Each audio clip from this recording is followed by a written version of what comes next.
దీపోత్సవము అని కార్తీక మాసంలో పెట్టేటటువంటి దీపం, ప్రత్యేకించి పౌర్ణమి తిథి నాడు వెలిగించేటటువంటి దీపం చాలా చాలా ప్రశస్తమైనది. ఆ పౌర్ణమి నాడు వచ్చేటటువంటి ఉత్సవం శివకేశవుల ఆలయాలలో సమాన స్థాయిలో జరుగుతుంది తప్ప ఇక్కడ ఎక్కువ జరగడం అక్కడ తక్కువ జరగడం ఇలా ఏముండదు. ఆకాశ దీపము అని వెలిగిస్తారు. కార్తీక మాసం వచ్చింది అంటే సాయంకాలం ఆకాశ దీపం వెలిగించి ధ్వజస్తంభానికి పైకెత్తుతారు.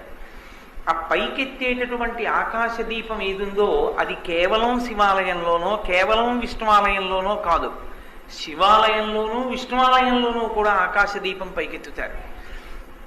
కాబట్టి హరిహర భేదం లేనటువంటి స్థితిలో ఉపాసన నడిచేటటువంటి కాలం ఈ మాసం. ఈ మాసం ప్రత్యేకంగా ఈ రకమైన ఉపాసన.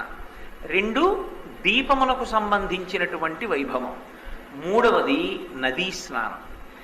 మిగిలిన మాసములలో మీరు నదీ స్నానం చేశారా చెయ్యలేదా అన్న విషయం